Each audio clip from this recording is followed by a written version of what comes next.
కృపగలిగిన తండ్రి, మహోన్నతుడా, మీకు వందనాలు. మరొక పునరుద్ధానము మమ్మల్ని సజీవులుగా ఉంచి ఈ రీతిగా మీ గణనామాన్ని స్తుతించగలిగినట్లుగా మాకు ఇచ్చినటువంటి కృపను బట్టి మీకు వందనాలు. లోకంలో ఈ సమయం చూడక గతించిపోయిన వారు అనేకులు ఉండగా, నీవైతే మమ్మల్ని ఏర్పరచుకొని మీ ఏర్పాట్లో ఎన్నికలో మేము రక్షించబడడానికి మీ కృపనిచ్చారు. మిమ్మల్ని దేవుడిగా చేసుకోవడానికి మాకు కృపనిచ్చారు. అలాగే నాయనా ప్రభా, మిమ్మల్ని ఆరాధించే గొప్ప భాగ్యాన్ని ఇచ్చారు. మీ వాక్యం సెలవిస్తోంది, వేల్పులలో నీ వంటి వాడు లేడు అని. అలాంటి గొప్ప దేవుడు మా కొరకు మీరు ఉన్నారని ఈ ఉదయకాలము మిమ్మల్ని ఎంతగానో స్తుతిస్తున్నాము, గణపరుస్తున్నాము. ఈ దినము నాయన ఇంతవరకు ఆరాధనీయుడిగా ఆరాధించబడ్డారు. దేవా, మిమ్మల్ని ఎంతగా ఆరాధించినా, ఎంతగా స్తుతించినా మేము రుణస్థులమే. అయ్యా, మరి మాతో మాట్లాడే దేవుడు కూడా మీరు. ఈ లోకంలోనైనా గత దినాల్లో అనేకులతో మా మాటలు, మా సంభాషణలు వ్యర్థముగా మేము మాట్లాడుకున్నామే కానీ ఆ మాటలను బట్టి మాకు ఎటువంటి ఆదరణ దొరకలేదు. మనుషుల మాటలు ఎవరిని ఆదరించలేవు, మనుషుల మాటలు ఎవరిని బలపరచలేవు. దేవా, ఈ దినము నీ సన్నిధిలో ఉన్నటువంటి మేమేంటో మీకు తెలుసు. మా స్థితిగతులను ఎరిగిన దేవుడు, మా వ్యక్తిగత జీవితాలను ఎరిగిన దేవుడు, మమ్మల్ని పరిశీలించి పరిశోధిస్తున్నటువంటి దేవుడు. దేవా, మేము మీ మాట కొరకు కనిపెట్టుకుంటూ ఉండగా మీ దాసుని మరుగుపరిచి మాట్లాడండి.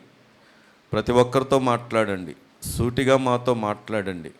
మా స్థితిని మార్చగలిగినట్లుగా, మాకు నెమ్మది దొరకగలిగినట్లుగా, మేము సరిచేయబడినట్లుగా, మీ రాజ్య వారసత్వంలో నిలిచినట్లుగా, రక్షించబడినట్లుగా, రక్షణకు తగినటువంటి జీవితాలు జీవించగలిగినట్లుగా దేవా, ఇక్కడ ఉన్న ప్రతి ఒక్కరిని నాయన అలాగున మీరు దీవించమని ప్రార్థన చేస్తున్నాం. దేవా, నువ్వు నమ్మదగిన దేవుడువు. నీ నమ్మదగిన కార్యాలను మా జీవితంలో మేము చూడగలిగినట్లుగా, మేమందరము ఈ దినము మీ వాక్యము చేత ప్రక్షాళన చేయబడినట్లుగా మీ సహాయము దయచేసి సమస్త మహిమ ఘనత ప్రభావాలు మీ గణనామానికి పొందుకొనమని ప్రభువైన యేసుక్రీస్తు వారి యొక్క శ్రేష్టమైన నామంలో ప్రార్థించి స్తుతించి వేడుకుంటున్నాం మా పరమ తండ్రి, ఆమెన్. దేవుని యొక్క పరిశుద్ధ గ్రంథము నుండి హెబ్రీలకు రాసినటువంటి పత్రిక, హెబ్రీలకు రాసినటువంటి పత్రిక 6వ అధ్యాయం, పేజ్ నంబర్ 203, నూతన నిబంధన 6వ అధ్యాయం. హెబ్రీలకు రాసినటువంటి పత్రిక 6వ అధ్యాయము 18వ వచనాన్ని నుండి మనం చదువుకుందాం. ఈ విధముగా దేవుడు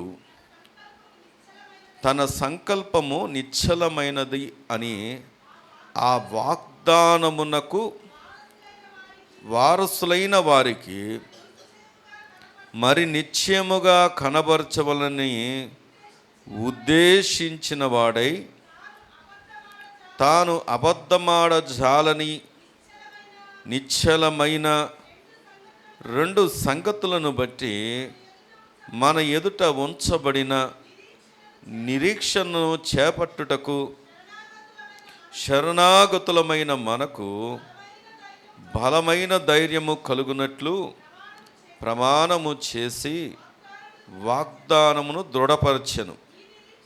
ఈ నిరీక్షణ నిశ్చలమును స్థిరమునై మన ఆత్మకు లంగరువలే నుండి తెరలోపల ప్రవేశించుచున్నది. నిరంతరము మెల్కిసెదకు క్రమము చొప్పున ప్రధాన యాజకుడైన యేసు అందులోనికి మనకంటే ముందుగా మన పక్షముగా ప్రవేశించెను. అలాగే మరొక వచనం చదువుకుందాము. అపోస్తుల కార్యములు, ఈ మాటని ఇలా ఉంచండి, మూలవాక్యం అలాగే ఉంచండి. మళ్ళీ అపోస్తుల కార్యములు 27వ అధ్యాయం, పేజ్ నంబర్ 130. అపోస్తుల కార్యములు 27వ అధ్యాయము 28వ వచనాన్ని చదువుకుందాం. బుడుదు వేసి చూచి 20 బారల లోతని తెలుసుకొనిరి. ఇంకను కొంత దూరము వెళ్ళిన తర్వాత మరలా బుడుదు వేసి చూచి 15 బారలని లోతని తెలుసుకొనిరి. అప్పుడు రాతి తిప్పలు గల చోట్ల పడుదుదేమో అని భయపడి వారు ఓడ అమరములో నుండి 4 లంగర్లు వేసి ఎప్పుడు తెల్లవారునా అని కాచుకొని ఉండిరి.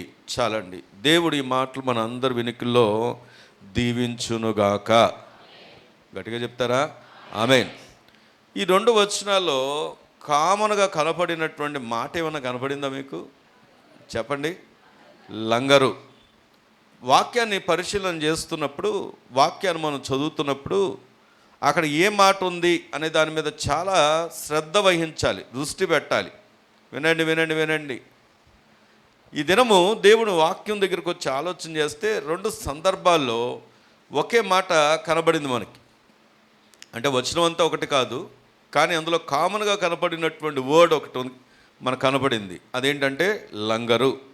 ఇంతకీ లంగర్ అంటే తెలుసా మీకు? లంగర్ అనేది ఎక్కడ ఉంటుంది? బోట్ల గురించి, నావల గురించి, ఓడల గురించి తెలిసిన వారికి ఆ బోటు నీటి మీద నిలబడడానికి, లేదా ఓడ లేదా షిప్ ఏదైతే ఉందో అది నీటి మీద కదలకుండా ఒక స్థానంలో నిలబడడానికి ఏం చేస్తారంటే లంగర్ను వాడతారు. ఈ లంగర్ అనేది చాలా ఇంపార్టెంట్. లేకపోతే ఏమవుద్దంటే ఎక్కడైనా ఆపినప్పుడు వచ్చేటటువంటి తుఫాను బట్టి కానీ లేకపోతే గాలిని బట్టి కానీ అది ఎలాంటి పెద్ద షిప్ అయినా సరే ఒకవేళ లంగర్ వేయబడకపోతే ఏమవుతుంది అంటే అది వెళ్ళిపోయే అవకాశాలు ఉన్నాయి.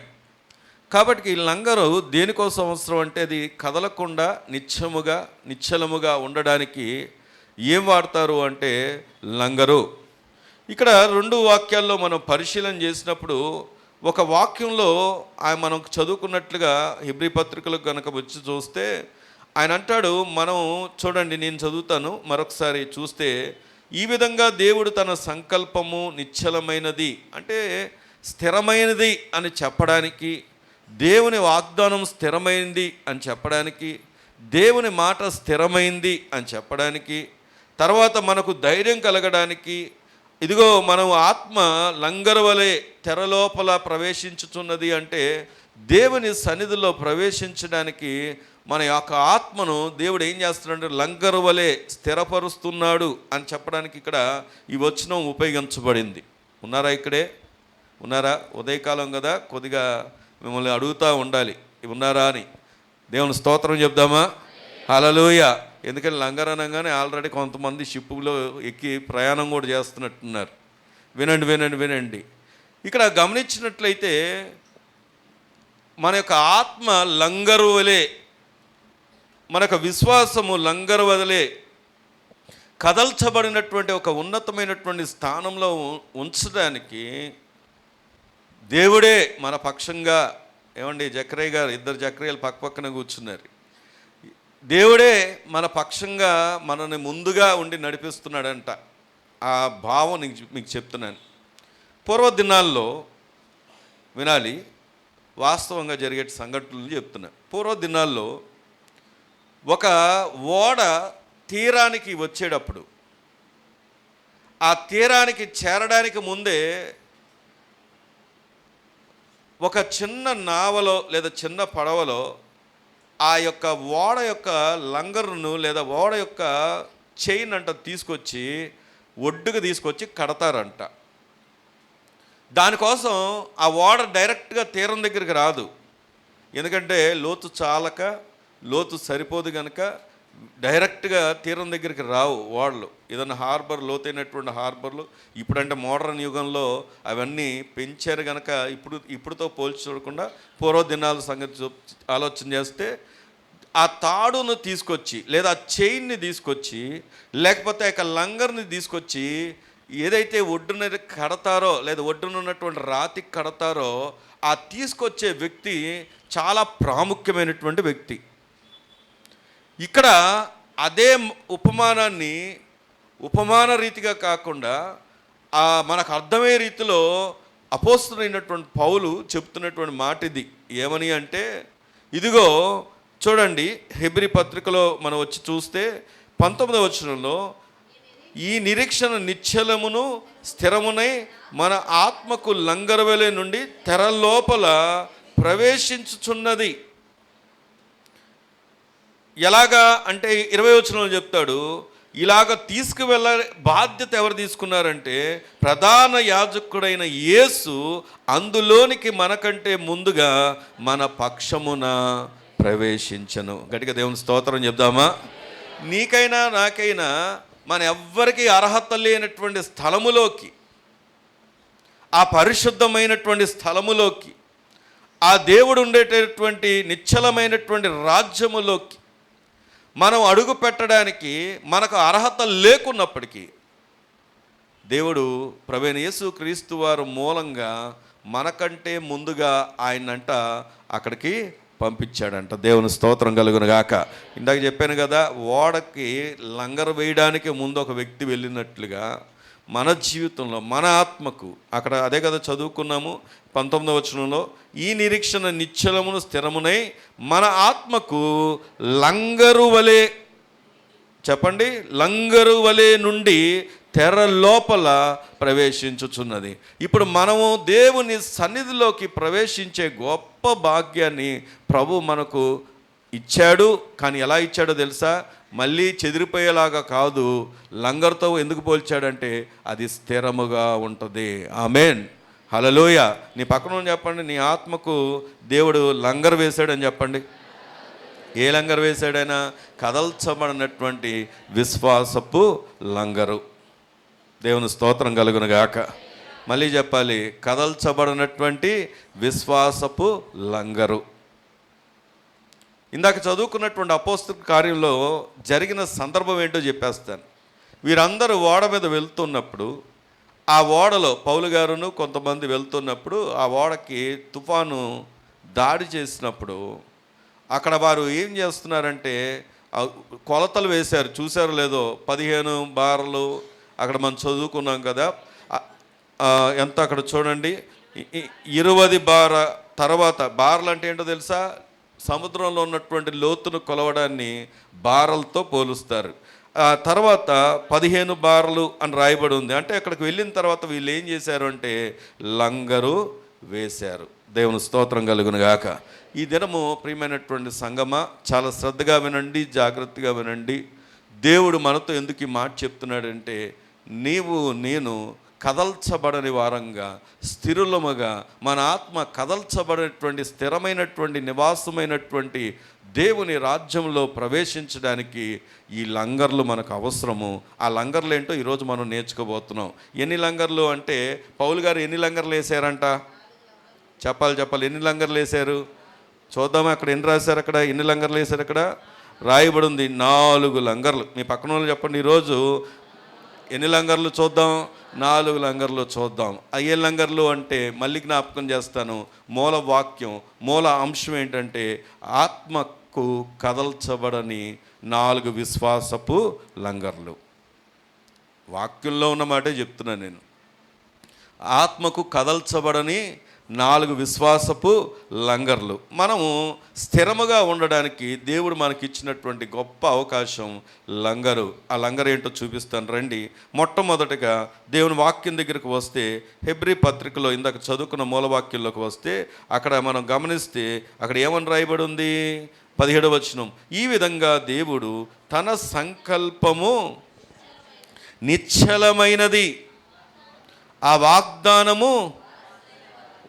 వాగ్దానముకు వారసులైన వారికి మరి నిశ్చయముగా కనబరచవలనని ఉద్దేశించిన వాడే. గట్టిగా దేవుని స్తోత్రం చెప్దామా? దేవుడు మనకు చెబుతున్నటువంటి ఈ మాట, దేవుడు ఇస్తున్నటువంటి ఆ రాజ్యం, దేవుడు ఇస్తున్నటువంటి అవకాశం, దేవుడు ఇస్తున్నటువంటి ఆ భాగ్యము ఎలాంటిదంటే నిశ్చయమైనది. మీ పక్కన చెప్పండి, ఎలాంటిదంటే అది నిశ్చయమైనది, అబద్ధమైంది కాదు, మాటల్లో చెప్పేది కాదు. కొంతమంది మాటల్లో మెరిపించేస్తూ ఉంటారు, మాటల్లోనే చూపించేస్తూ ఉంటారు, మాటల్లోనే కనబరిచేస్తూ ఉంటారు. ఎంతోమంది మన జీవితంలో చాలాసార్లు చాలామంది ప్రవేశించి ఉంటారు, చాలా మాటలు చెప్పి ఉంటారు. కానీ ఎంతవరకు ఎవరు చివరి వరకు ఆ మాటను నిలబెట్టుకున్న వారు ఎవరు అని ఆలోచన చేసినప్పుడు చాలా అరుదుగా కనబడతారు. ఎంతో మంచి మాటలు చెప్తారు, నీకెందుకు నేను ఉన్నానని. కానీ ఆపద సమయంలో, సమస్య కలిగిన దినాల్లో, శోధనలో ఉన్నప్పుడు, శ్రమల్లో ఉన్నప్పుడు మన పక్కన నిలబడేవారు చాలా అరుదుగా ఉంటారు. కానీ ఇక్కడ మనం గమనిస్తే ఈ మాట చెబుతున్నది, ఈ సంకల్పం కలిగి ఉన్నది మానవుడు కాదు. అక్కడ రాయబడి ఉంది ఎవరో అంటే, ఈ విధంగా దేవుడు తన సంకల్పమును నిశ్చలమైనది, వాగ్దానమును వారసులైన వారికి మరి నిశ్చయంగా కనబరచవలనని ఉద్దేశించిన వాడే. మన దేవుడు మన ఎడల ఒక మంచి ఉద్దేశము కలిగి ఉన్నాడు. దేవుని స్తోత్రం కలుగును గాక. ఈరోజు చాలామంది వినండి అనుకుంటారు, నా జీవితం ఎందుకో అర్థం కావట్లేదు, నా లైఫ్కు ఏ గోల్ ఉందో అర్థం కావట్లేదు, అసలు నేను ఏ పర్పస్లో ఉన్నానో అర్థం కావట్లేదు, నా లైఫ్లో ఆనందం లేదు, నిరాశలో బ్రతుకుతున్నానని ఎవరైనా అనుకుంటూ ఉంటే, దేవుడు నీతో నేను చెబుతున్నటువంటి మాట ఏంటంటే, నీ ఎడల దేవునికి ఒక మంచి ఉద్దేశము ఉంది. అది ఎలాంటి ఉద్దేశమో తెలుసా? నిశ్చలమైనటువంటి ఉద్దేశం ఆయన కలిగి ఉన్నాడు. దేవుని స్తోత్రం కలుగును గాక. ఆయన ఏ పర్పస్ లేకుండా ఈ భూమి మీదకి మనం పంపలేదు. అలాగే ఏ పర్పస్ లేకుండా ఆయన మనని ఎన్నిక చేయలేదు. ఆయన ఏ పర్పస్ లేకుండా, ఏ ఉద్దేశం లేకుండా నిన్ను నన్ను ఆయన ప్రజగా, ఆయన సొత్తుగా చేసుకోలేదు. ఆయనకు అన్ని ఉద్దేశాలు ఉన్నాయి కనుకనే, ఆయన ఏర్పాట్లో మనం ఉన్నాము కనుకనే ఈరోజు ఆయన నామాన్ని స్తుతించగలిగినట్లుగా దేవుడు మనకు కృపనిచ్చాడు. దేవుని స్తోత్రం కలుగును గాక. అయితే మీరు అడగొచ్చు, ఏమండి మనం ఎలాగ దేవుని మీద ఆధారపడవచ్చు అంటే, మొదటి లంగర్ ఏంటో తెలుసా? దేవుని యొక్క స్వభావం. ఇంగ్లీష్లో ఏమంటారంటే గాడ్స్ క్యారెక్టర్. మీ పక్కన వాళ్ళు చెప్పండి, దేని బట్టి ఒక రాజకీయ నాయకుడిని మనం బేస్ చేసుకుంటే, ఆ రాజకీయ నాయకుడు ఒక అంటే పదవి లేనప్పుడు ఒకలాగా ఉంటాడు, పదవి ఉన్నప్పుడు ఒకలాగా మారిపోతాడు. ఒకవేళ మంచివాడే, నీకు తప్పకుండా సహాయం చేస్తాడులే అని అనుకొని ఆ నాయకుడు చుట్టే తిరిగామనుకో, వచ్చే సంవత్సరానికి కానీ పదవి ఉండదో కూడా తెలియదు. ఎందుకు ఈ మాటను ఆలోచన చేస్తున్నామంటే, కొన్నిసార్లు బంధువుల్ని, కొన్నిసార్లు స్నేహితుల్ని, కొన్నిసార్లు ఇంకా మనుషులను, ఇతరులను మనం ఆధారం చేసుకుంటా ఉంటే వారు ఎప్పుడు ఎలా మారుతారో తెలియదు. ఎందుకంటే వారి దాకా ఎందుకు, ఎవరి గురించో మనం ఎందుకు అపాండం వేయడం? నీవే ఎప్పుడు ఒకేలాగా ఉంటావా? నీవే ఎప్పుడు ఒకేలాగా బిహేవ్ చేస్తావా? ఈరోజు తీసుకునేటటువంటి తీర్మానం ఎంతవరకు కొనసాగించగలుగుతున్నావు? ఎంతవరకు నమ్మకంగా ఉండగలుగుతున్నావు? నీకే తెలుసు నువ్వు ఎంత మారిపోయే వ్యక్తివు అని, ఎంతగా మార్పు చెందే వ్యక్తివి. పరిస్థితులు తగినట్టుగా మారిపోతూ ఉంటావు. అంతా బాగున్నప్పుడే నిలబడతావు, ఆరాధిస్తావు, స్తుతిస్తావు, గణపరుస్తావు. కానీ కొద్దిగా సమస్య రాగానే, నష్టాలు చూడంగానే, శ్రమను చూడంగానే కనుమరుగైపోయి చాటుకు వెళ్ళిపోయేవారుగా, మరుగునుండేవారుగా అనేకులు కనబడుతూ ఉన్నారు నేటి దినాల్లో. అయితే మీతోనే చెబుతున్నటువంటి మాట తెలుసా? ఆయన మనకు లాంటి వాడు కాదు. మనం ఆయన మీద ఆధారపడడానికి, ఇదిగో లంగర్లాగా ఆయన మీద ఆదుకోవడానికి కారణం ఏంటి అంటే, ఆయన ఎలాంటి వాడో తెలుసా? ఆయన స్థిరమైనటువంటి వాడు, మార్పు లేనటువంటి వాడు. అందుకే మలాకీ గ్రంథంలో ఒక చక్కని మాట ఉంది. మన మూలవాక్యాన్ని అలా ఉంచి చూస్తే, మలాకీ గ్రంథం 3వ అధ్యాయం చదువుకుందాం. మలాకీ గ్రంథం 3వ అధ్యాయం 6వ వచనాన్ని కనుక మనం 3:6 చదవండి అమ్మా. Page number 786. యెహోవానైన నేను మార్పు లేని వాడను గనుక యాకోబు సంతతి వారైన మీరు ఏం కాలేదంట? చెప్పాలి, ఏం కాలేదంట? ఒకవేళ ఆయన మారిపోయేవాడైతే ఏం జరిగి ఉండేది? ఓ అన్నలో తమ్ముల్లో ఏం జరిగేది? ఒకవేళ ఆయన మార్పు చెందేవాడైతే ఏం జరిగేది? ఉదాహరణకు చెప్తాను. ఈరోజు నువ్వు చక్కగా వస్తున్నావు, దేవుని సన్నిధిలో ఉంటున్నావు, ఆరాధిస్తున్నావు, దేవుడు సంతోషిస్తున్నాడు. తర్వాత నువ్వు బయటికి వెళ్ళావు, ఇష్టానుసారంగా బ్రతుకుతున్నావు. వెంటనే దేవుడికి ఏమొచ్చుద్ది? కోపం వచ్చింది, ఉగ్రత వచ్చింది. అంటే ఆయనకు మన మీద కోపమును, ఉగ్రతను కలిగి ఉంటే మనం మళ్ళీ మరొక పునరుద్ధానం రాగలమా? చెప్పండి. ఈ వారం అంతా మన జీవిత విధానం చూసినప్పుడు, గడిచిన వారం అంతా మనం బ్రతికిన విధానాన్ని చూసినప్పుడు ఏమని చక్రయ్య గారు రాగలరా? రాలేము. ఎందుకు అంటే మనం ఎప్పుడో లయము కావాల్సిన వారం, ఎప్పుడో నాశనానికి వెళ్ళిపోవాల్సిన వారం. కానీ ఈయన ఎంత గొప్ప దేవుడు అంటే ఇక్కడ ఉపయోగించబడినటువంటి మాటను చూసినప్పుడు ఆయన అంటున్నాడు, ఇదిగో నేను మార్పు లేని వాడిని గనక యాకోబు సంతతి వారైన మీరు లయము కాలేదు. ఎందుకో తెలుసా? వారు ఎన్నోసార్లు సనిగారు, గొనిగారు, వ్యతిరేకంగా ప్రవర్తించారు, దేవునికి వ్యతిరేకంగా, సేవకులకు వ్యతిరేకంగా అనేకసార్లు సనిగారు. అయినప్పటికీ దేవుడు ఎప్పుడైతే ఆయన వాగ్దానం చేశాడో, నిబంధనతో కూడిన వాగ్దానం చేశాడో, ఆయన ఏం చేశాడో తెలుసా? వారు అలాగ ఉన్నప్పటికీ వారిని క్షమించాడు, కనికరించాడు, గనుకే వారు లయము కాలేదు. దేవుని స్తోత్రం కలుగును గాక. ఈరోజు ప్రియమైన సంగమా, ఇక్కడ ఉపయోగించబడినటువంటి మాట ఏంటంటే లోషానా అంటే హీబ్రూ పదం ఉపయోగించబడిన మాటను లోతైనటువంటి వాక్యంలో ఉన్నటువంటి భావం ఏంటో తెలుసా? క్షీణించనది, మసకబారనది అన్న మాట ఉపయోగించబడింది. అంటే ఏంటో తెలుసా? ఆయన ఒక్కసారి మనని ప్రేమించాక, ఆయన ఒక్కసారి మనని ఎన్నిక చేశాక, ఆయన ఒక్కసారి మనం రక్షించుకున్నాక, మనం ఒకవేళ మన యొక్క పాపమును బట్టి దేవునికి దూరమై ఉంటే దేవుడు నిన్ను విడిచిపెట్టడు, కానీ క్షమిస్తాడు, అవసరమైతే శిక్షిస్తాడు, గద్దిస్తాడు, కానీ నిన్ను మాత్రం విడిచిపెట్టడు. ఖచ్చితంగా తన నిబంధన నీ జీవితంలో జరిగిస్తాడు ఆయన. ఆమేన్. హల్లెలూయా, హల్లెలూయా. అందుకే చాలాసార్లు చాలా ప్రమాదాలు కలిగిన, ఆ ప్రమాదాలు జరగబడినటువంటి వ్యక్తులు దేవునికి వ్యతిరేకంగా ఉన్నా దేవుడు వారికి ఏమిచ్చాడో తెలుసా? ఆయుష్నిచ్చాడు, ఆరోగ్యాన్ని ఇచ్చాడు. ఎన్నోసార్లు దేవునికి కోపాన్ని పుట్టించిన, దేవునికి వ్యతిరేకంగా ప్రవర్తించిన, అయినప్పటికీ దేవుడు ఎందుకు క్షేమాన్ని ఇచ్చాడో తెలుసా? నిన్ను బట్టి కాదు, దేవుని యొక్క ప్రేమ గొప్పది, దేవుని యొక్క స్వభావం గొప్పది. దేవుడు మార్పు లేనివాడు గనక దేవుడు ఎలాంటి వాడని తెలుసా?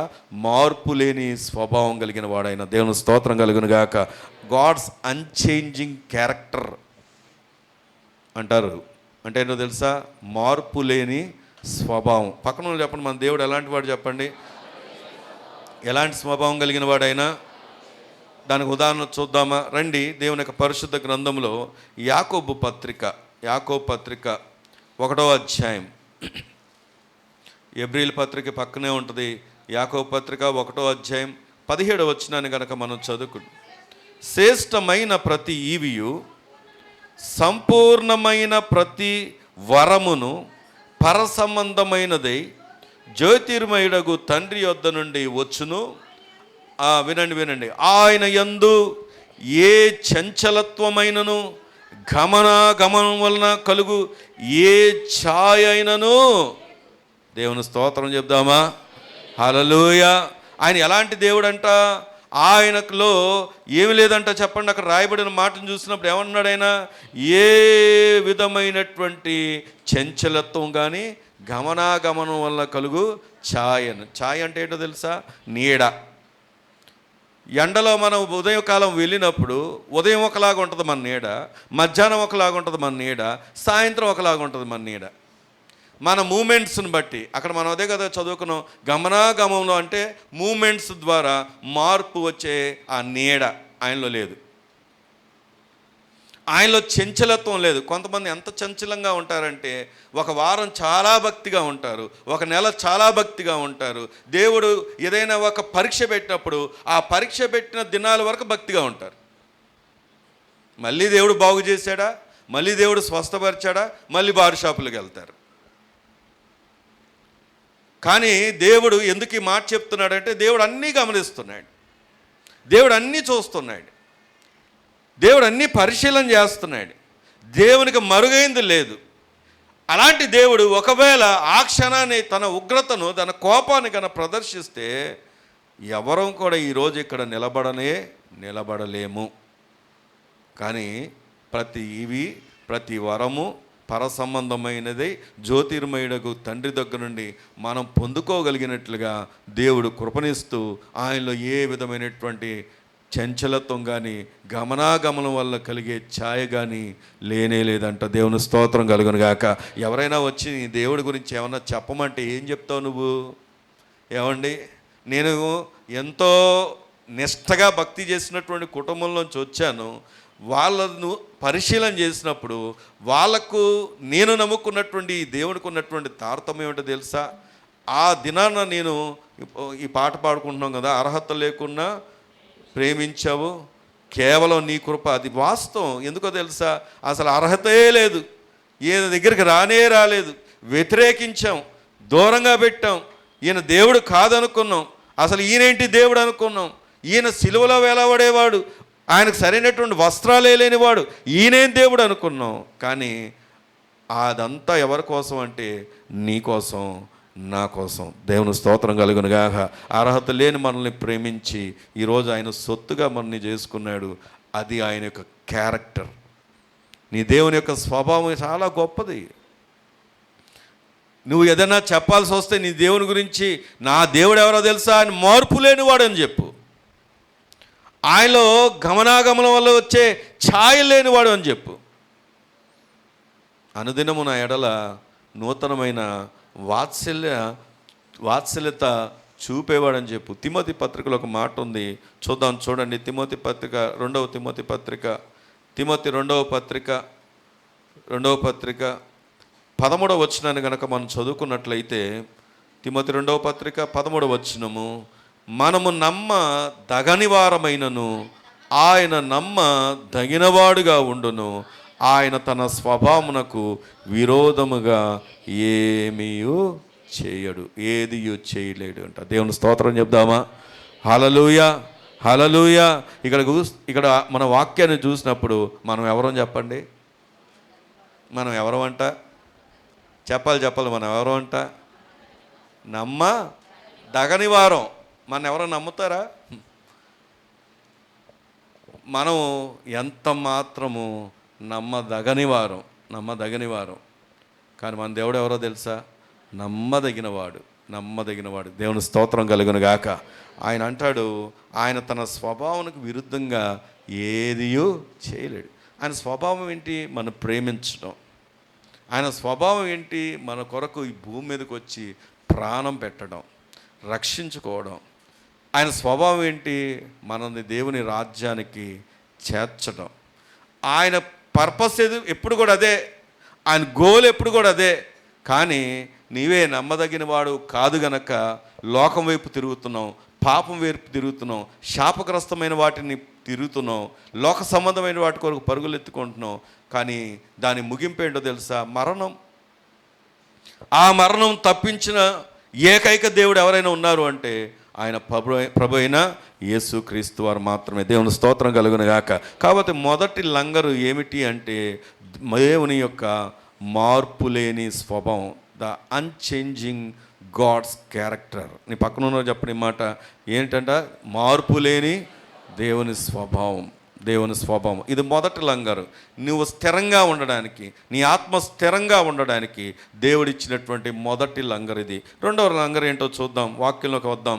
హెబ్రీ పత్రిక ఇందాక మూలవాక్యం దగ్గరే ఉంటే 6:18 వచనం చూద్దాం. 6:18 ఏమనుందంటే, ఈ విధంగా దేవుడు తన సంకల్పము నిశ్చలమైనదని ఆ వాగ్దానముకు వారసులైన వారికి మరి నిశ్చయముగా కనబరచమలని ఉద్దేశించిన వాడై తాను, అందరూ చూడండి, తాను అబద్ధమాడ జాలని నిశ్చలమైన 2 సంగతులను బట్టి మన ఎదుట ఉంచబడిన నిరీక్షణను చేపట్టుటకు శరణాగతులమైన మనకు బలమైన ధైర్యము కలుగునట్లు ప్రమాణం చేసి వాగ్దానమును చెప్పాలి ఏం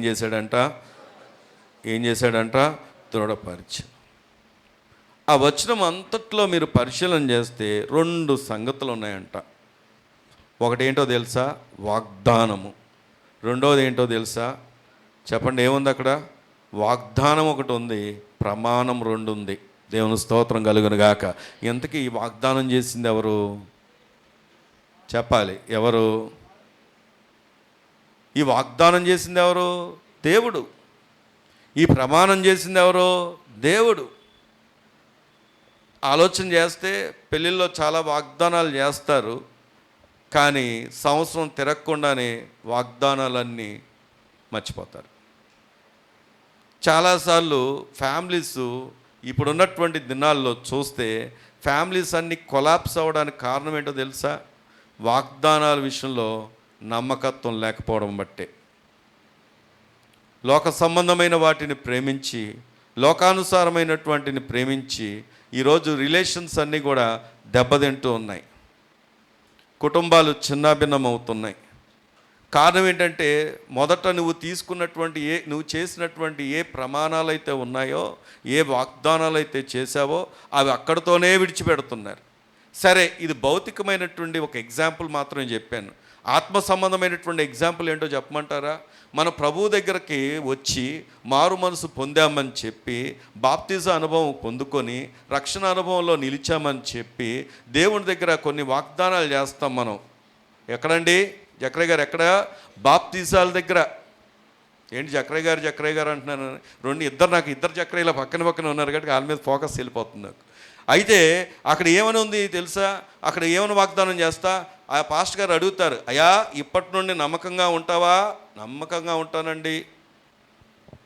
మరి ఆరాధన క్రమాలు, మందిర క్రమాలు మానకుండా వస్తావా?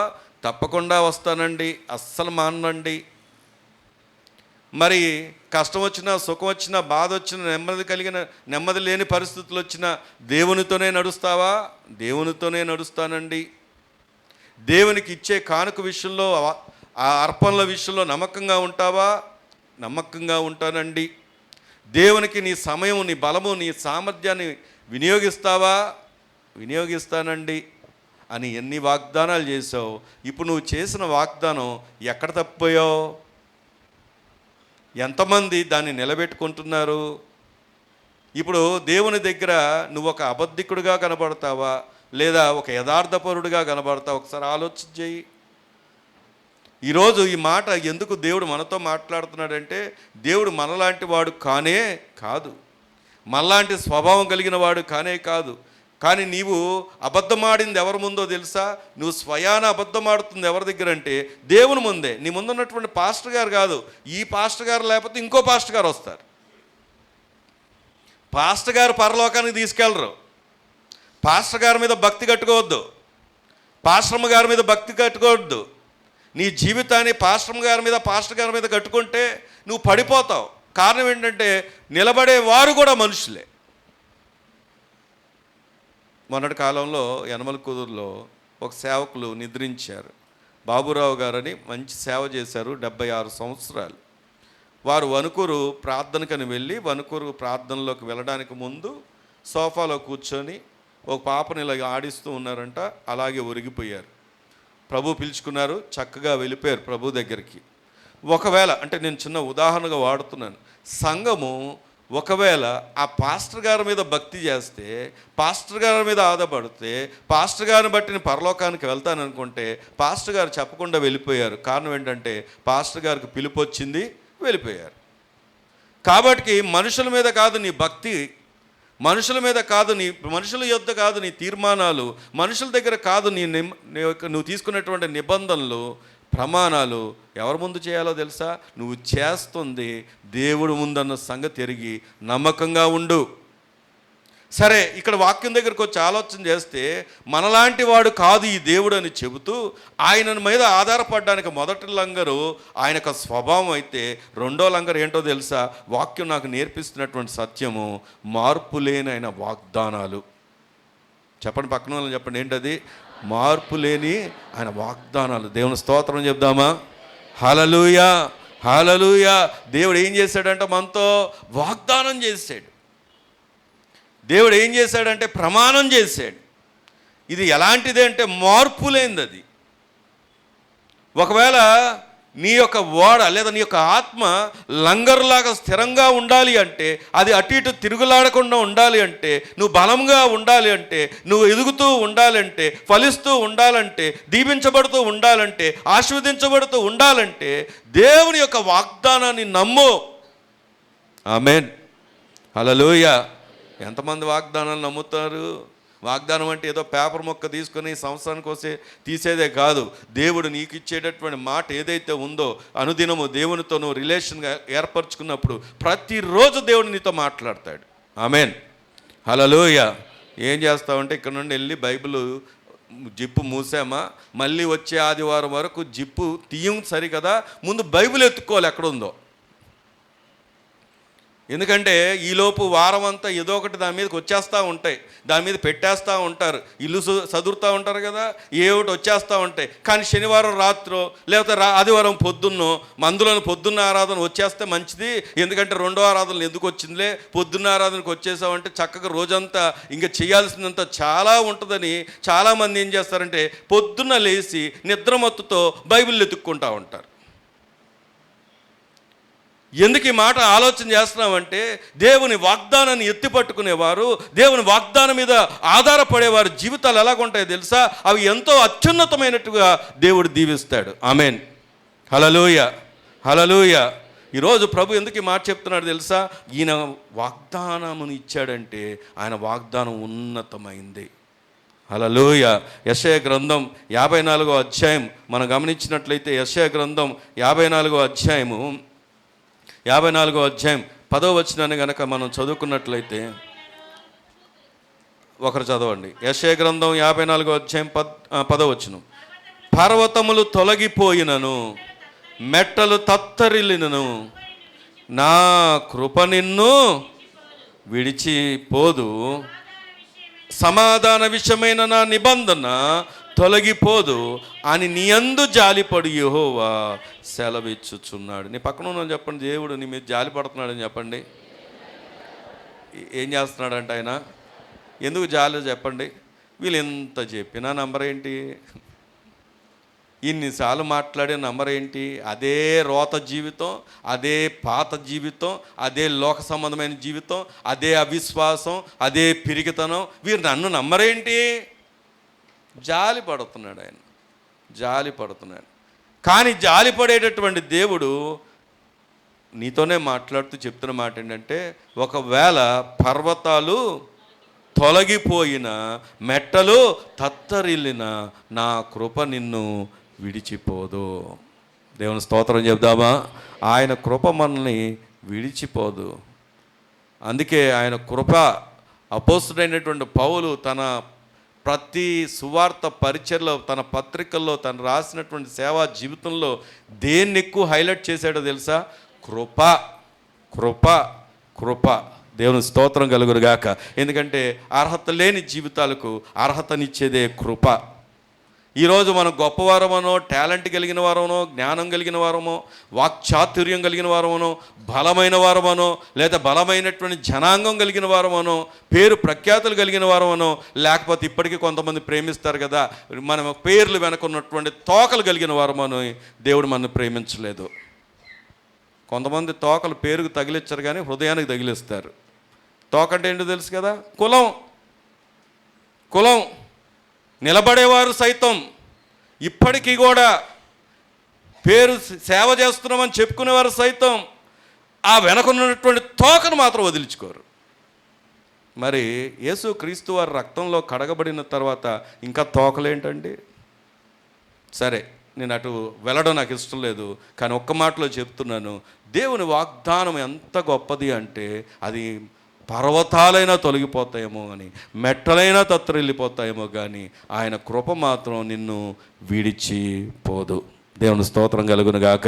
ఈరోజు ప్రియమైనటువంటి సంగమా, ఒకవేళ లంగర్ లేని వ్యక్తిగా, లంగర్ లేని జీవితం కలిగి అటు ఇటు కొట్టుకులాడుతున్నావేమో, ఇంట్లో పడి మంచం మీద పడి నెమ్మది లేదని బాధపడుతున్నావేమో, దేవుడు నీతోనే చెప్తున్నటువంటి మాట ఏంటో తెలుసా?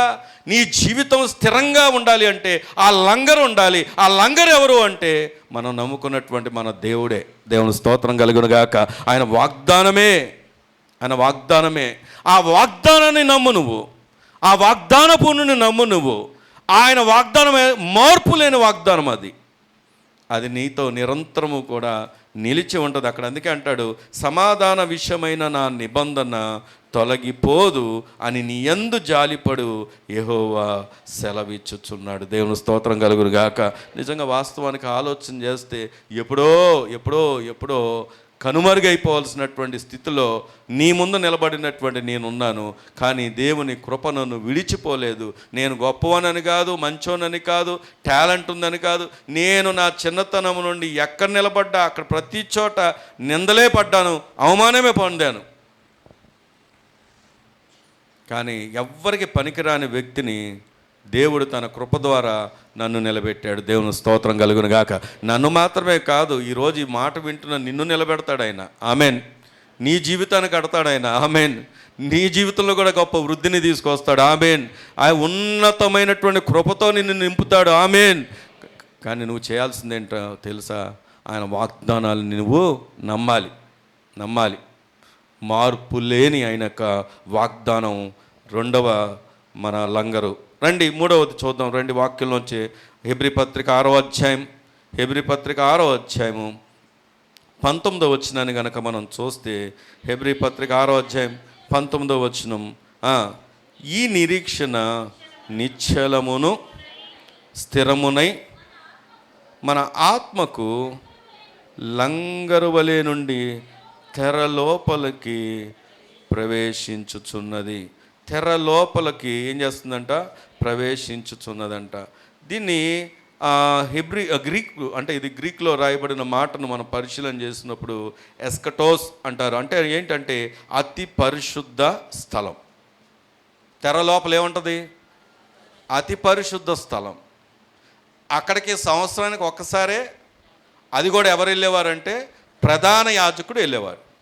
ఆ ప్రధాన యాజకుడు కూడా అక్కడ ఆల్రెడీ మనం చదువుకున్నాం, అతి పరిశుద్ధ స్థలం.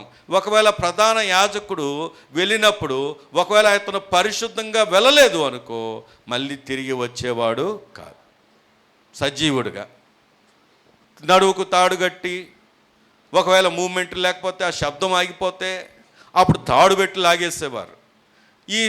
ఈ ప్రధాన యాజకుడు ఎందుకు వెళ్ళేవాడంటే మనందరి పాప పరిహారార్థం.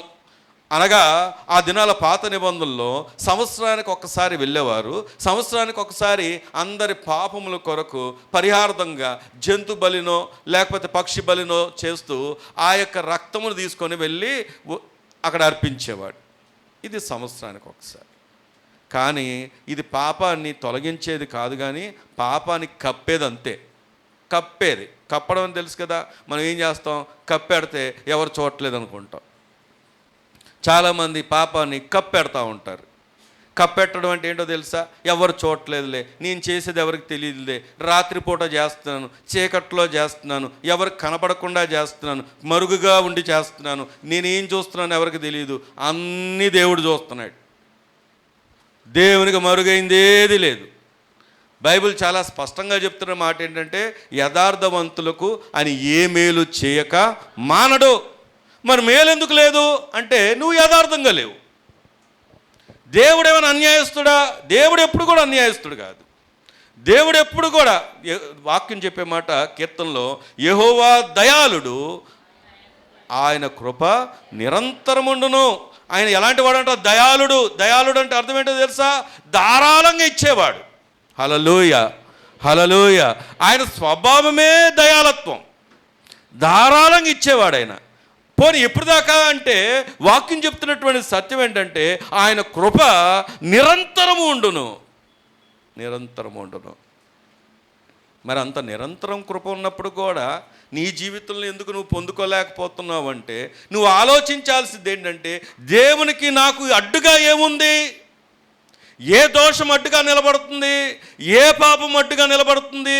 ఏ అడ్డు తెర నీ ముందు పెట్టుకున్నాను అని ఆలోచన చేస్తే ఈరోజు ప్రభువు చెప్తున్నాడు, అతిక్రమములను దాచిపెట్టుకున్నవాడు వర్ధిల్లడు, కానీ దాన్ని ఒప్పుకొని విడిచిపెట్టువాడు కనికరింపబడతాడు. హల్లెలూయా. ఈరోజు ఒప్పుకోవాల్సిన బాధ్యత నీవే, దేవుని దగ్గరికి రావాల్సినటువంటి బాధ్యత నీదే, పరిశుద్ధంగా జీవించాల్సిన బాధ్యత నీదే, దేవుని ముందు భయపడాల్సిన బాధ్యత నీదే. నువ్వు ఎప్పుడైతే దేవుని దగ్గర యథార్థంగా కనబడతావో దేవుడు నిన్ను గొప్ప చేయడం ఆ దినం నుండి ప్రారంభిస్తాడు. ఆమేన్. హల్లెలూయా. ఆయన జగటగల దొంగ ఊబిలో నుండి, నాశనకరమైన గుంటలో నుండి నిన్ను లేవనెత్తన వాగ్దానం ఇస్తే నువ్వు ఇంకా దిగజారిపోతున్నావంటే, ఇంకా లోపలికి వెళ్ళిపోతున్నావు అంటే కారణం ఆయన కాదు. మనం ఏం చేస్తామంటే అన్ని నేరాలన్నీ తీసుకెళ్ళి దేవుని మీద వేసేసి, దేవుడు అన్యాయస్తుడు, దేవుడు పట్టించుకోవట్లేదు, దేవుడు చూడట్లేదు, దేవుడు గమనించట్లేదు, దేవుడు వాళ్ళని దీవిస్తున్నాడు, దేవుడు నన్ను ఎందుకో పక్కన పెట్టాడని చాలాసార్లు నిష్ఠూరపోతూ ఉంటావు. అసలు వాస్తవం ఏంటంటే నీవు ఎలాగున్నావని ఎప్పుడు పరిశీలన చేసుకుంటావు? కానీ ఈ దినం దేవుడు మనతో చెప్తున్న మాట ఏంటంటే, ఆ దినాన ప్రధాన యాజకుడు ఆ యొక్క ప్రజల యొక్క పాపము కొరకు, పాప పరిహార్థము కొరకు సంవత్సరానికి ఒకసారి వెళ్తే, దేవుడు మనకిచ్చినటువంటి కృప ఏంటంటే మనకు దేవునికి ఉన్న అడ్డుతెరను తొలగించి యేసుక్రీస్తు రక్త ప్రోక్షణ ద్వారా, తన ప్రాణత్యాగం ద్వారా నిరంతరం కూడా ఆయన దగ్గరికి వెళ్ళగలిగినటువంటి కృపను దేవుడు మనకిచ్చి, మన కొరకు ఆయన ఏం చేస్తున్నాడు అక్కడ రాయబడి ఉంది 20వ వచనంలో, నిరంతరము మెల్కీసెదెకు క్రమము చొప్పున ప్రధాన యాజకుడైన యేసు అందులోనికి మనకంటే మన పక్షంగా ప్రవేశించెను. గట్టిగా దేవుని స్తోత్రం చెప్దామా? ఇప్పుడు ప్రధాన యాజకుడిగా ఆ అతి పరిశుద్ధ స్థలములో అడుగుపెట్టి ఆయన నిరంతరం మన కొరకు విజ్ఞాపన చేస్తూ, ఆయన నిరంతరం మన కొరకు ప్రార్థన చేస్తూ, కన్నీరు కారుస్తూ, మనము ఆశీర్వాదం పొందుకున్నట్లుగా, రక్షణ పొందుకున్నట్లుగా, దేవుని రాజ్యములో ప్రవేశించినట్లుగా, దేవుని రాజ్యంలో ఆనందించగలుగుగా ముందుగా ఎవరు వెళ్ళారంటే మన ప్రభు అయిన యేసుక్రీస్తు వారు వెళ్ళారు. దేవుని స్తోత్రం కలుగును గాక. ఇంత త్యాగం చేస్తే ఆయనని నమ్మకంగా వెతకడం మనకు రావట్లే. ఆయన రక్త ప్రోక్షణ కిందకి రావట్లేదు. ఆయన రక్తము మన కొరకు ఉచితముగా అనుగ్రహించబడింది. కానీ ఉచితంగా వచ్చేది మనం ఒకసారి, నేను ఆ మధ్యకాలంలో అంటే కొన్ని సంవత్సరాల క్రితంలేండి, ఇప్పుడు కాదు, నేను ఎవరి బర్త్డేలో ఉన్న వన్ టౌన్ వెళ్ళి ఒక బ్రదర్ ఉంటారు, ఆయన దగ్గర బైబిల్స్ తీసుకొని గిఫ్ట్గా ఇస్తూ ఉండేవాడిని. ఓ రోజు ఆయన అన్నారు, బ్రదరు మీకు సలహా ఏమన్నా అన్నారు. చెప్పండి అన్న. ఆయన అన్నారు, మీరు కొనుక్కుంటే నాకే లాభం, నాకు బుక్ షాప్ ఉంది కాబట్టి నాకే లాభం, కాకపోతే మీకు ఒక సలహా ఇస్తాను. ఏంటంటే ఇవన్నీ మీరు గిఫ్ట్స్ ఇవ్వడానికి వెళ్తున్నారు, నా సలహా ఏంటంటే ఉచితంగా ఇచ్చింది ఎప్పుడు కూడా వాల్యూ ఉండదండి అన్నాడు. ఉచితంగా ఇచ్చేది వాల్యూ ఉండదండి అన్నాడు. ఇప్పుడు నేను ఆ మాట ఎందుకు జ్ఞాపకం చేస్తున్నానంటే, యేసుక్రీస్తు వారు మన కొరకు ఏ బదులు ఆశించకుండా ఆయన ఏమిచ్చాడు చెప్పండి? తన ప్రాణాన్ని ఉచితంగా పెట్టాడు, ఉచితంగా రక్తం కార్చాడు. కానీ ఈరోజు చాలామంది ఆ యొక్క విలువను గుర్తించట్లేదు. కారణం ఏంటో తెలుసా? అది ఉచితం గనక. నేను ఇంతకుముందు కూడా ఒకసారి చెప్పాను, సత్యవతి గారు అని ఒక ఆమె ఉండేది, మన చర్చికి వచ్చేవారు, బొల్లెమ్మ గారు సందులో ఉండేవారు. ఆమె ప్రభు పిలుపులో నిద్రించారు. ఆమె ఒకరోజు సాక్ష్యం చెప్పారు. ఏమని చెప్పారంటే, వాళ్ళ ఊరిలో, వాళ్ళ గ్రామంలో, వాళ్ళ ఇంట్లో ఒక వేల్పు ఉండేది. వేల్పు వాళ్ళు సంవత్సరానికి ఒకసారి బలులు అర్పించాలి. బలులు అర్పించాలంటే వాళ్ళకు భయపడి, ఆ వేల్పులకు భయపడి వీళ్ళు బలులు అర్పిస్తూ ఉండేవారంట సంవత్సరం. తీరా ఈ అర్పించడానికి అయ్యే ఖర్చు రాను వాళ్ళ స్థితికి మించింది అయిపోయి అప్పులు పాలైపోయారు. విపరీతమైన అప్పుల్లోకి వెళ్ళిపోయారు. కానీ ఒకవేళ వేల్పులకి చెల్లించకపోతే, బలు ఇవ్వకపోతే వాళ్ళు చంపేస్తారు అన్న భయం చేత అప్పులు చేస్తూనే ఈ బలు అర్పిస్తున్నారు. ఇక వారి వల్ల కాక, ఇంకా అక్కడ ఉంటే మేము ఖచ్చితంగా మమ్మల్ని చంపేస్తారు ఈ వేలుపులు అని చెప్పేసి వారి ఊరిని విడిచిపెట్టి విజయవాడ వచ్చేసారు. తర్వాత విజయవాడ వచ్చాక బులిమాంటి కనబట్టి తర్వాత వారు మందిరానికి రావడం, దేవుని వాక్యాన్ని వినడం, రక్షించబడడం. వారి సంతానం ఎవరు రక్షించబడలేదు, కానీ వారు మాత్రం రక్షించబడ్డారు. తర్వాత కొంతకాలానికి, కొన్ని సంవత్సరాల తర్వాత ప్రభు పిలుపునందుకొని ప్రభు రాజ్యానికి చేరారు. అయితే నేను ఎందుకు ఈ విషయాన్ని జ్ఞాపకం చేస్తున్నానంటే, వేల్పు అనగానే బలి కోరేవారా, బలి మన కొరకు బలయ్యేవారా? చెప్పండి, మన కాన్సెప్ట్లో చెప్పండి. మనం ఎరిగినటువంటి మన కాన్సెప్ట్ ఏంటో తెలుసా? మనం ఎందుకు భయపడేవాళ్ళని తెలుసా? ఎందుకు ఎంతోమంది నిష్టగా ఉండేవారని తెలుసా? ఎందుకు మా నాన్నగారు మాలలేసేటటువంటి దినాల్లో తెల్లవారు జామునే మొదలైపోయేది. చలి, గడ్డగట్టేటటువంటి చలి నీళ్ళల్లో స్నానాలు. మా ఇల్లు ఎంతో క్లీన్గా ఉండేది. ఎక్కడ కూడా ఎటువంటి కనబడకూడదు, ఎక్కడ డస్ట్ కూడా కనపడకూడదు, అంత క్లీన్గా ఉండేది. అయినప్పటికీ మా ఇంటికి వచ్చేవారు కాదు, ఆయన వేరుగా ఉండేవారు. వీళ్ళందరూ ఒక దగ్గర ఉండేవారు, ఎవరైతే వేసుకున్నారో. మమ్మల్ని కూడా దూరం పెట్టేవారు. నేను నా చిన్నప్పుడు బాగా గుర్తు, ఆయన తల మీద పెట్టుకొని వెళ్ళిపోతా ఉంటే, గుంపుగా వీళ్ళందరూ వెళ్ళిపోతా ఉంటే ఏడుస్తూ వెంటబడేవాడిని. వెంటబడితే కనీసం ఒక్కసారి కూడా వెనక్కి తిరిగి చూసేవారు కాదు, చూడకూడదంట. కాబట్టి చూడకుండా వెళ్ళిపోయేవారు. అంటే ఇప్పుడు ఎందుకు ఈ విషయం చెప్తున్నానంటే, ఆ దినాల్లో, ఆ ఎరగని దినాల్లో భయం ఎలాంటిది అంటే, అప్పుడు ఇంత నిష్టగా ఉండేవాళ్ళం. కానీ ఉచితంగా నీ కొరకు ప్రాణం పెట్టిన ఈ దేవుడి దగ్గరికి వచ్చేసరికి మనకి ఎంత అలక్ష్యమో, ఎంత నిర్లక్ష్యమో. ఉన్నారా ఇక్కడే? నీకు తోచినప్పుడు వస్తావు. మందిరం ప్రారంభించబడిన తర్వాత, ఆరాధన అయిపోయిన తర్వాత కొంతమంది, అడిగితే కళ్ళకు కనబడేలాగా కొంతమంది, అడగపోతే కనుక మరుగయ్యేలాగా కొంతమంది. ఏమండి, నేను యవనస్తురాల్ని ఇప్పుడు ఏం చేసినా పర్వాలేదని ఇష్టానుసారంగా బ్రతికేటటువంటి వారు ఉన్నారు. వ్యర్థమైనటువంటి వాటిని సేవించేవారు ఉన్నారు. వ్యర్థమైన వాటిలో పాలు పొందులు పొందేవారు ఉన్నారు. ప్రభు బలలో పాలు పొందులు పొందుతూ కూడా పాపం చేసేవారు కూడా ఉన్నారు. కానీ ఒక మాట చెప్పనా, వాటన్నిటి నుండి నిన్ను విడిపించడానికి ప్రభు వచ్చాడు. మళ్ళీ ఆ పాపంలో, శాపంలో నశించిపోవడానికి కాదు.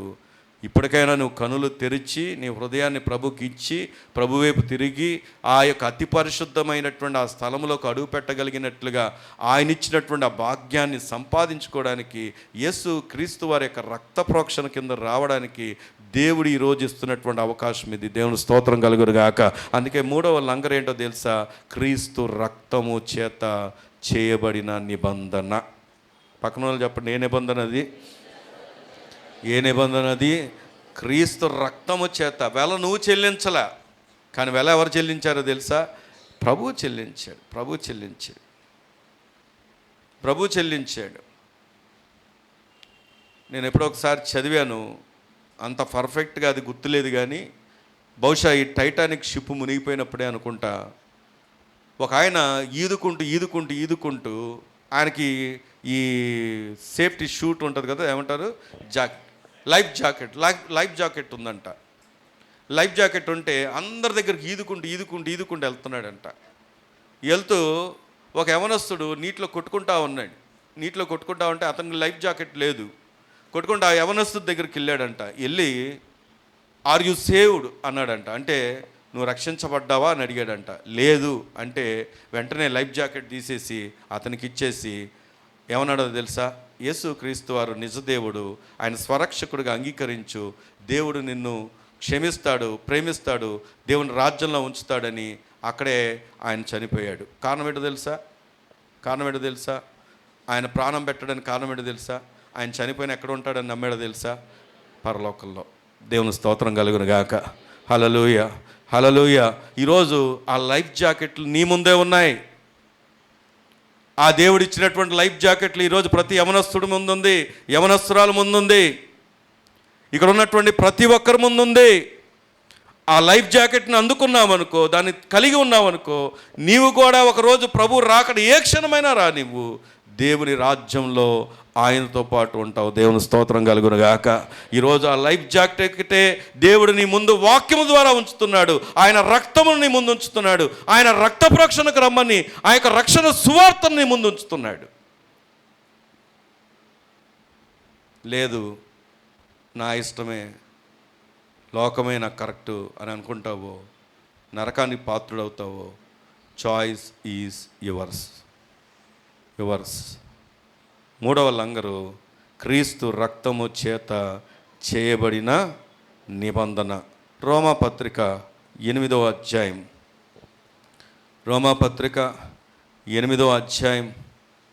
33వ వచనాన్ని కనుక మనం చదువుకుంటే, ఒకరు చదవండి. 8వ అధ్యాయం 33వ వచనం.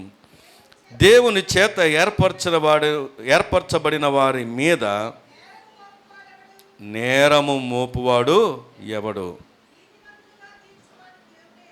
నీతిమంతుడుగా తీర్చువాడు దేవుడే. శిక్ష విధించువాడెవడు? చనిపోయిన క్రీస్తేసే. అంతేకాదు, మృతుల్లో నుండి లేచిన వాడును, దేవుడి కుడిపార్శ్వమున ఉన్నవాడును, మన కొరకు విజ్ఞాపన కూడా చేయువాడును ఆయనే. క్రీస్తు ప్రేమ నుండి మనల్ని ఎడబాపు వాడెవడు? శ్రమ అయినను, బాధ అయినను, హింస అయినను, కరువైనను, వస్త్రహీనతైనను, ఉపద్రవమైనను, ఖడ్గమైనను మనలను ఎడబాపున. గట్టిగా దేవుని స్తోత్రం చెప్దామా? హల్లెలూయా, హల్లెలూయా. ఇక్కడ వాక్యం చెప్తున్నటువంటి సత్యం ఏంటో తెలుసా? అసలు నీ మీద ఒకవేళ నువ్వు ప్రభు రక్తంలో కడగబడి ఆయన రక్షణలో నిలిచి ఉంటే నీ మీద నేరం మోపువాడు ఎవడో ఉన్నాడు? ఎవరన్నా? అపవాది వచ్చి ఆయన ఏంటో తెలుసా అంటే ఆయన ఏమంటాడో తెలుసా? దేవుడు ఆయన ఎవరు అనుకున్నావు? నా కుమారుడు యొక్క రక్తంలో కడగబడినవాడు. ఆయనకు మన పాపం కనపడదు, ఇక మన నేరం కనపడదు. ఎందుకంటే మన మీద ఏముంది? ఆయన యొక్క రక్త ప్రోక్షణ ఉంది. దేవుని స్తోత్రం కలుగును గాక. ఇజ్రాయేల్ ప్రజలు మరణంతో వస్తున్నటువంటి ఆ సమయంలో మోషే ద్వారా దేవుడు చెప్పిన మాట ఏంటంటే, మీ గుమ్మముల ఎదుట ఏం చేయమన్నాడు? ఆయన గొర్రెపిల్ల రక్తమును ప్రోక్షయించుకోమన్నాడు. ఎందుకు ప్రోక్షయించుకోమన్నాడు అంటే, ఒకవేళ ఆ గుమ్మముల మీద గొర్రెపిల్ల రక్తము ప్రోక్షణ లేకపోతే ఆ ఇల్లు రాజుల ఇల్లు అయినప్పటికీ కూడా ఏమైందో తెలుసా? తొలిచూలు ప్రథమ కుమారుడు జ్యేష్ఠుడు చనిపోయారు. మొత్తం ఐగుప్తంతా ఏడుపులే, ఐగుప్తులంతా గొల్లే, అందరు గుండెలు బాదుకుంటున్నారు. కానీ తన ప్రజలు మాత్రం ఆ యొక్క గుమ్మముల ఎదుట ఆ యొక్క గొర్రెపిల్ల రక్త ప్రోక్షణ ద్వారా వారు క్షేమపరచబడ్డారు. దేవుని స్తోత్రం కలుగును గాక. ఆ గొర్రెపిల్ల రక్తం మరి ఎవరో కాదు, ఇదిగో మన కొరకు జగత్ పునాది వేయబడక మునిపే వధించబడినటువంటి గొర్రెపిల్లగా మన ప్రభు అయిన యేసు క్రీస్తు వారు మన కొరకు ఆయన రక్తమును చిందించారు. దేవుని స్తోత్రం కలుగును గాక. ఆ రక్త ప్రోక్షణ కింద నువ్వు వచ్చావా? నీ మీద నేరం మోపగలిగిన వారు ఎవరో లేరు, నిన్ను శిక్షించగలిగిన వారు ఎవరో లేరు. కానీ ఆ రక్త ప్రోక్షణ కింద రాలేదా, నీ గతి ఏమైపోతుందో ఎవరు కూడా చెప్పలేరు. ప్రియమైన సంగమా, ఈరోజైనా రక్త ప్రోక్షణ కిందకి రండి. దానికి తగిన జీవితం జీవించండి. ఏదో కడగబడ్డాము, ఏదో దేవుణ్ణి నమ్ముకున్నాము, బాప్తిజం తీసుకున్నాము, ఒకసారి బాప్తిజం తీసుకున్నాక ఇంకా మనం ఏం చేసినా పర్వాలేదని అనుకోకండి. ఎందుకంటే బైబిల్ చాలా స్పష్టంగా చెప్తున్న మాట, ఇగో మీరు మిమ్మల్ని మీరే పరిశీలన చేసుకోండి. ఎవరైనా అయోగ్యులుగా ఆయన శరీరంలో ఆయన రక్తంలో పాలు పొందితే ఇదిగో ఇందుకే కదా మీరు రోగులను బలహీనులుగా ఉన్నారని వాక్యం చెప్తుంది. కాబట్టి ప్రియమైన సంగమా, 3వ లంగరము క్రీస్తు రక్తం అనే నిబంధన. 4వ చెప్పి ముగిస్తాను. రండి దేవుని వాక్యంలోకి వెళ్దాం. హెబ్రీ పత్రిక 6వ అధ్యాయం. 6వ అధ్యాయము 20 వచనాన్ని కనుక మనం చూస్తే, నిరంతరము మెల్కీసెదెకు క్రమము చొప్పున మన ప్రధాన యాజకుడైన యేసు అందులోనికి మనకంటే ముందుగా మన పక్షంగా ప్రవేశించెను. ఎవరు ప్రవేశించారంట? మన ప్రధాన యాజకుడైన యేసు. నాకు ఒక చిన్న ప్రశ్న ఉంది, దానికి సమాధానం చెప్తారా? వెనక సంతోష్ వింటున్నావు కదా, సమాధానం చెప్తారా? ఏంటంటే, నిన్నడిగి అందులోకి ప్రవేశించాడా? నిన్నడిగి తన ప్రాణాన్ని పెట్టాడా? నిన్నడిగి ప్రధాన యాజకుడిగా నీ కొరకు నిరంతరం విజ్ఞాపన చేస్తున్నాడా? చెప్పరేంటండి? ఈ రోజుల్లో ఒక సామెత వాడతాం కదా, అడిగితే కానీ అమ్మైనా ఏం పెట్టదో. ఎవరన్నా అడగాలి? కొంతమంది పిల్లల్ని ఇంకా అడిగే దగ్గరే ఉన్నారు, ఇంకా తినిపించే దగ్గర ఉన్నారు, ఇంకా స్పూన్ ఫీడింగ్ దగ్గరే ఉన్నారు. ఇంకా తల్లిదండ్రులకి పిల్లలు ఎలా కనబడుతున్నారంటే ఇంకా చిన్న బిడ్డల్లాగే కనబడుతున్నారు. వాళ్ళు కూడా అలాగే ఉంటున్నారు ఇప్పుడు మధ్యకాలంలో. అన్ని పనులు వాళ్ళే తల్లిదండ్రులే చేయాలి. ఇంట్లో వాటర్ క్యాన్లు ఎవరు తేవాలి? తల్లిదండ్రులే తేవాలి. ఇంట్లో సరుకులు ఎవరు తేవాలి? తల్లిదండ్రులు తేవాలి. ఇంట్లో పనులు ఎవరు చేయాలి? తల్లిదండ్రులు చేయాలి. ఎందుకంటే స్పూన్ ఫీడింగ్ ఎక్కువైపోయింది మనందరికీ. కానీ ఇంకో విషయం చెప్పనా, మనం ఎంత గొప్ప దేవుని కలిగి ఉన్నామంటే, మన దేవుడు మన జీవితంలో మన ఎడల ఆయనకున్నటువంటి ప్రేమ ఎంత గొప్పదంటే, నిన్ను అడగకుండానే, నీవు ఇంకా అడగకుండానే, నీవు తెలుసుకోకముందే ఆయన నీ కొరకు సమస్తాన్ని ఏర్పరిచాడు. ఆయన దేవుని స్తోత్రం కలుగును గాక. దానికి ఒక పేరు పెట్టుకుంటే 4వ లంగర్ ఏంటో తెలుసా? దేవుని యొక్క సార్వభౌమ ప్రణాళిక. గాడ్ సావరిన్ ప్రెజెన్స్ అంటే దేవుని యొక్క సార్వభౌమ ప్రణాళిక. మీ పక్కన వాళ్ళు చెప్పండి అన్నమాట. మన దేవుడు ఎవరు? మన దేవుడు ఎవరు?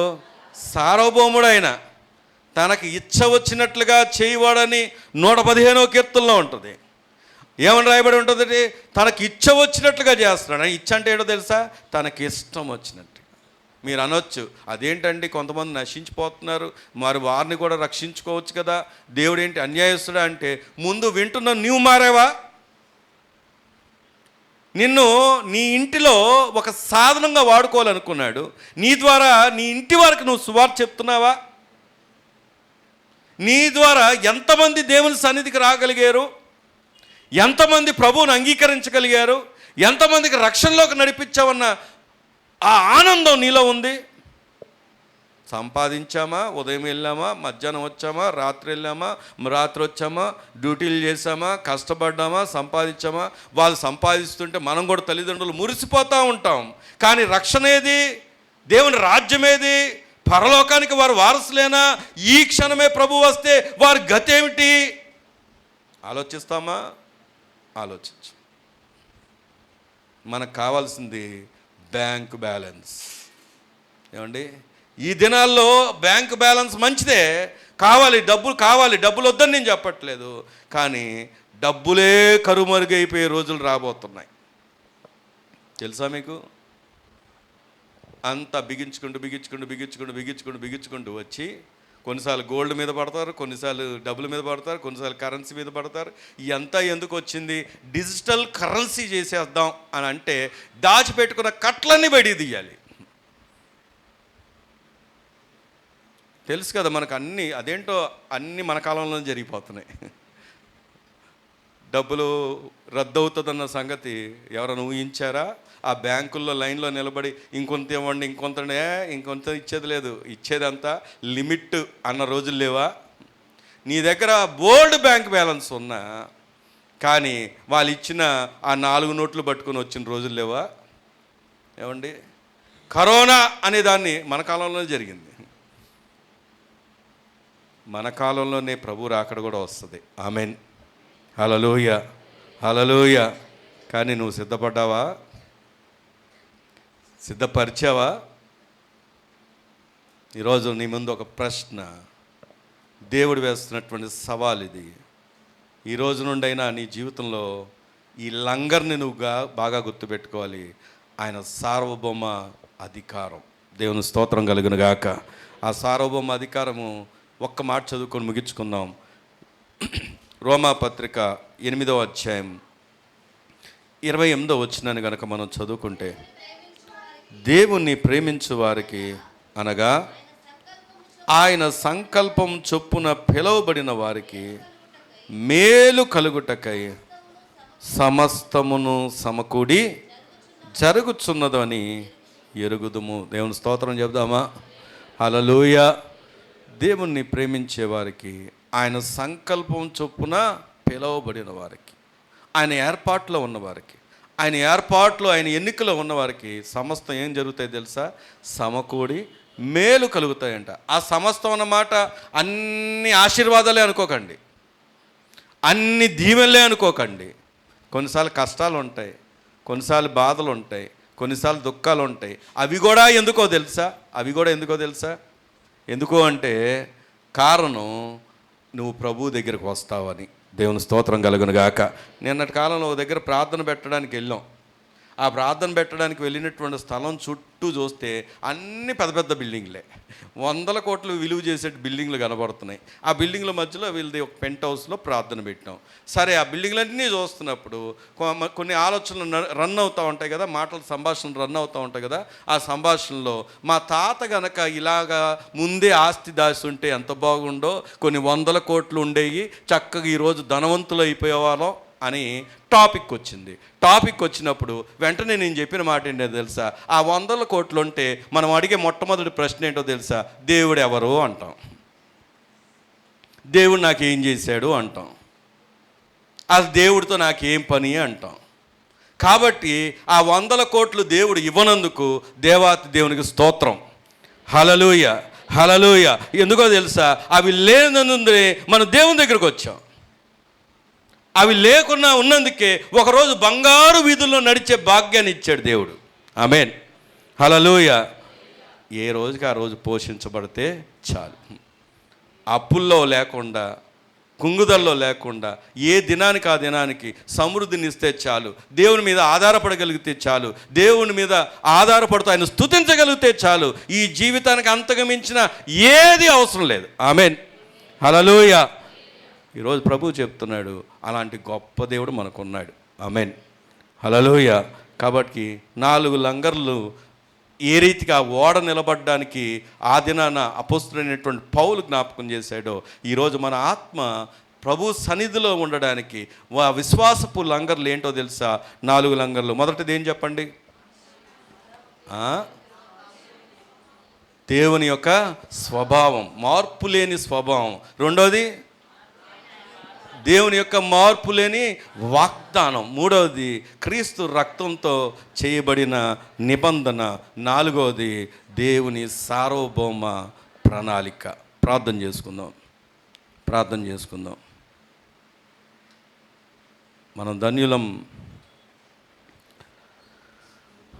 అలాంటి గొప్ప దేవుని కలిగి ఉన్నందుకు. ఈ ఉదయకాలం పునరుద్ధానమందు నా ప్రభువా, అద్భుతమైన సందేశాన్ని తండ్రి మీ వాక్కును ప్రత్యక్షపరిచారు. నీ వాక్కు చెందున్న నీ ప్రజలతోనూ మాట్లాడు తండ్రి. అద్భుతమైన నీ మాట నాయన, నిరంతరం నిలిచే నీ మాట, మార్పులేని నీ మాట, మరవని నీ మాట, ఎడవని నీ మాట, ఎడబాయని నీ మాట. అయ్యా, ఈ దినము మీరు మాతో మాట్లాడు. ఆ దినము నాయన ఇజ్రాయేలు ప్రజలు నీ ప్రజలతో నువ్వు వాగ్దానం చేస్తావు తండ్రి. నువ్వేమై ఉన్నావో ప్రత్యక్షపరచుకున్నావు నాయన. మార్పు లేని నాయన దేవుడిగా ప్రత్యక్షపరచుకున్నావు. అందుకే యాకోబు సంతతి వారు లయమవ్వలేదని సెలవిచ్చావు నాయన. ఈరోజు ఆ మాట, ఆ వాగ్దానం మా దాకా తీసుకొచ్చావు తండ్రి. ఈరోజు మేము ఎవరూ నమ్మకమైన వారం కాదు నాయన. అయ్యా, నమ్మకస్తులం కానే కాదు నాయన.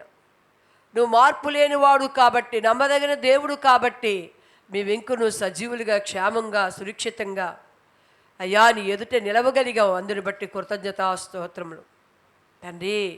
మొదటి లంగరగా ప్రత్యక్షమయ్యావు అయ్యా. అదిగో రెండో లంగరగా మీరు మాతో మాట్లాడారు నాయన. అబద్ధము లేని వాడువని, అబద్ధము లేని ప్రమాణం చేసిన వాడువని నాయన. అంతేకాదు నాయన, అబద్ధము లేకుండా ప్రమాణము చేసి వాగ్దానం చేసిన వాడు తండ్రి. తండ్రి, నీ వాగ్దానంలో అబద్ధము లేదు, నీ వాగ్దానంలో ప్రమాణం ఉందయ్యా నాయన. మనుషులు మేము ఎన్నో విషయాల్లో తప్పిపోతాం నాయన. ఇదిగో ఇప్పుడు మాట్లాడింది, రేపు మాట్లాడలేము అయ్యా. అది దైవజనులైనా, ఇంకొకలైనా మేము బలహీనమే తండ్రి. నువ్వు ఒక్కడివే అబద్ధము లేనివాడు. నీ ప్రమాణం మార్పు లేనిది నాయన. అందుకే నీ వాగ్దానం మరవనిది, ఎడవనిది, ఎడబాయనిది తండ్రి. అయ్యా, అబద్ధము లేని ప్రమాణము చేత వాగ్దానం చేస్తున్న లంగరిని మా ఆత్మ ప్రత్యక్షత కొరకు, స్థిరపరచట కొరకు మాకు అనుగ్రహించినందుకు కృతజ్ఞతలు చెల్లిస్తున్నాం తండ్రి. గొప్ప దేవుడా, నీకు వందనాలు నాయన. యేసుక్రీస్తు రక్త ప్రోక్షణ నాయన. ఎందుకంటే నాయన, అది నాయన మరణము లేనిది నాయన, పాపశాపము లేనిది నాయన, దోషము లేనిది నాయన. తండ్రి తండ్రి తండ్రి నాయన. అయ్యా, నరకము లేనిది నాయన, అగ్నిగుండం లేనిది నాయన, నిత్య జీవాన్నిచ్చి ఆ రక్త ప్రోక్షణ తండ్రి. అయ్యా అయ్యా అయ్యా లంగరగా మా కొరకు సిద్ధపరిచినందుకు కృతజ్ఞతలు చెల్లిస్తున్నాం.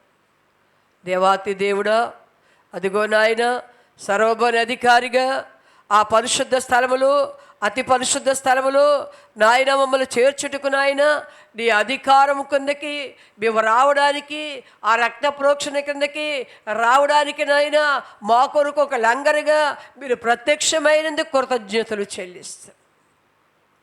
ఎంత అద్భుత దేవుడవయ్యా. ఈరోజు ఒక ప్రత్యేక రీతిలో మాట్లాడు, అనుదినము మాట్లాడుతున్నావు నాయన. అందుకే నాయన ఆ సర్వభౌమ అధికారి ఎదుట ఆ నిశ్చలమైన రాజ్యములో నిత్యము నిలిచినట్లుగా మా పిల్లలు, మేము, మా కుటుంబాలు నాయన, భర్తలు, భార్యలు, తల్లులు, తండ్రులు నాయన అయ్యా, వృద్ధులు, వృద్ధ స్త్రీలు, అమ్మమ్మలు, తాతలు, నానమ్మలు అయ్యా, మా కుటుంబాలన్నీ ఆ నిశ్చలమైన తండ్రి నిరంతరం నిలిచే ఆ సజీవ యాగముగా సమర్పించబడిన నీ రాజ్యంలో మేము ఉన్నట్లుగా నాయన మాకిచ్చిన లంగర్లు మేము నాయన ఎరిగిన వారంగా, ఆధారపడే వారంగా, దాన్ని కలిగిన వారంగా, దానిలో నిలిచి ఉండేవారంగా అయ్యా నీ కృప మా అందరికీ దయచే తండ్రి. ఏ ఒక్కరూ నశించిపోనివ్వకయ్యా. అందుకే మాట్లాడో తండ్రి.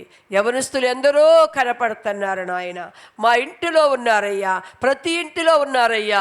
తల్లులు గుండెలు బాదుకుంటున్నారు, తండ్రులు వేదన పడుతున్నారయ్యా. ఒక్కసారి నాయన వారి హృదయాలు తెరువు నాయన. భార్యలు వేదన పడుతున్న భర్తలు హృదయాలు తెరువు నాయన. భర్తలు వేదన పడుతున్న భార్యలు హృదయాలు తెరువు నాయన. అయ్యా నీకు వందనాలు తండ్రి నాయన. ఇదిగో నాయన, కుమారుల కొరకు తల్లులు, కోడల కొరకు అత్తలు, అత్తల కొరకు కోడళ్ళు ఎవరు ఏ రీతిగా నాయన అయ్యా లంగరి కిందకి రావాలని, ఆ లంగర ప్రత్యక్షతలు నిలవాలని ప్రార్థనలు చేస్తున్నారు. మా కుటుంబాలన్నీ కూడా నాయన నీ అధికారాన్ని కొప్పుకునే వారంగా నీ కృప దయచేయి. ఇత్తబడిన మాటలు మా అందరి హృదయాలు నేర్పెట్టు నాయన. ఏమి తిందుమా, ఏ గుర్తాగదుమా. అవునయ్యా, అనుదిన పోషకుడు నాయన. ఎంత గొప్ప దేవుడు అయ్యా. అవునయ్యా, మమ్మల్ని పోషిస్తున్నావు, సంరక్షిస్తున్నావు, కాపాడుతున్నావు, భద్రపరుస్తున్నావు, క్షేమాన్నిస్తున్నావు. మరణము నుండి తప్పించి జీవాన్నిచ్చిన ఆయన ఈ దినము సజీవుల సంఖ్యలో మమ్మల్ని, మా బిడ్డల్ని, మాతో మేమందరం మీతో ఉండేలాగా నీ కృపనిచ్చిన మహాదేవుడు తండ్రి. ఇక అంతకంటే మాకేమి కావాలయ్యా. అతి ఆనందభరితులమై మీ కొరకు మేము జీవించినట్లుగా నీ కృప మా అనుగ్రహించి ఎత్తబడిన వర్తమానాన్ని బట్టి కృతజ్ఞతలు తెలియచి దైవజలింకును ఘనముగా బలముగా నీ రాకడికి రాజ్యముగా అనేకులు సిద్ధపరిచే బలమైన సాధనంగా అభిషేకించి నిలవబెట్టి వాడుకొని ఇనుచున్నవారు ఇన్నవారు నాయన వాక్య ప్రత్యక్షతలో నిలవబెట్టమని నజరేయుడైన యేసు ప్రభువు నామములో అడిగి వేడుకొని పొందున్నాం పరమ తండ్రి. ఆమేన్.